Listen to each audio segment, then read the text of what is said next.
Okay, we are going to do a very big exercise today. Probably this is the biggest exercise in my class so far. Okay, so we are going to load a cancer dataset and it is built into scikit-learn, and we want to select two features only because we want to visualize the decision boundary in a 2D plot. So we are only using two features as the x and the y axis. Okay, so we want to visualize the dataset with those two features we select, and then we want to try two different linear SVC model with a very small c, which is zero point 0.1, and a very large c, 100. And we want to reuse the function we defined earlier, upside, and to visualize the decision boundaries and also highlight the support vectors. Okay, so the very first step, we want to load the data.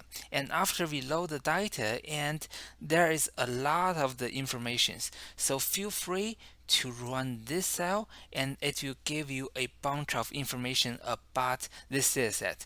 So what is this dataset? Actually, this dataset is a dictionary. And in this dictionary, we have a lot of the keys. So if we want to do a cancer and then with the key as the data, and then we get the data set. And for the target column, and we have another key called target, and then we have the description, we have the feature names, we have the target names. So we are going to use those information to rebuild a data frame. So why do I have to do that? So first, if you want to try the feature names, and then you really got a lot of features. Okay, so that's a lot. And what we are going to do is we are going to build a panda data frame and then using the cancer data as a dataset. So the dataset, so cancer with the key as a data, if I remember correctly, that is a nested list. This is not a data frame. The first step we want to do is we want to rebuild a data frame, and then I'm going to use the columns as the cancer feature names. So I just put everything back into a data frame. Okay, and the next part is the target. The target is not part of the dataset yet, so the next thing is I want to also just use that as the target as the target column we're going to do.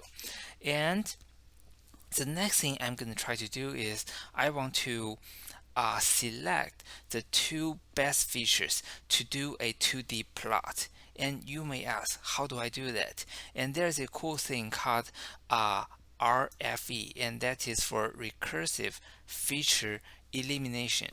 Okay, so we are going to try to recursively eliminate the unimportant or the bad features using a machine learning model, and eventually we want to specify how many features we want to leave. Okay, so I created a logistic regression model, and then I use the RFE, and then I specify I want to leave 4 features at the end.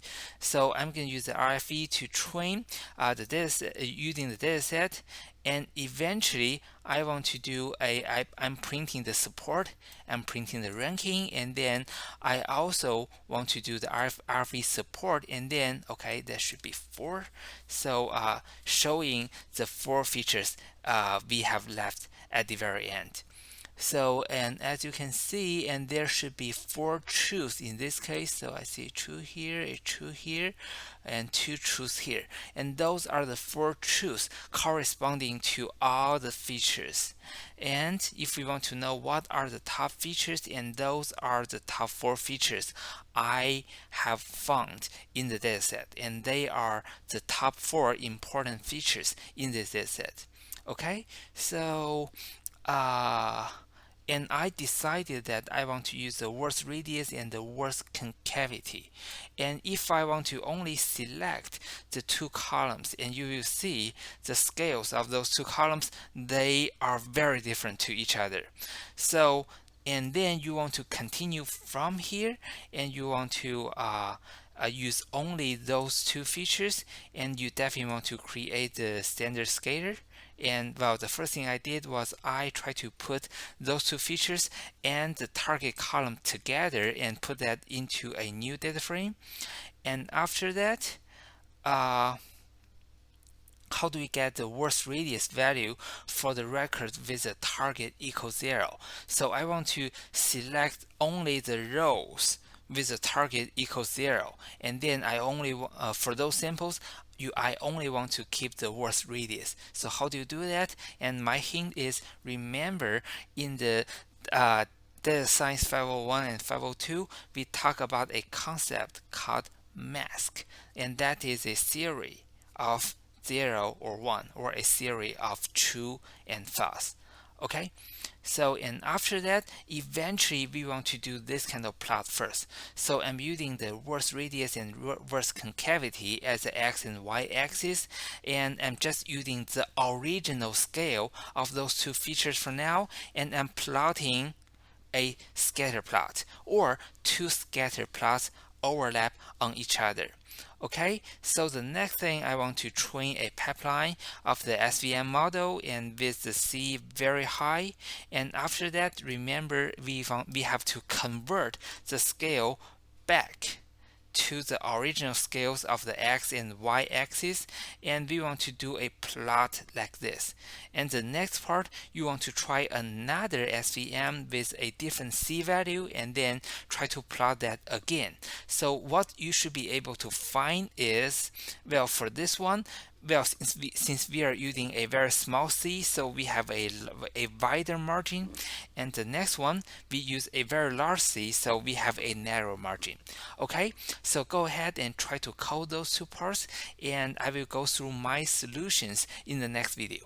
Okay.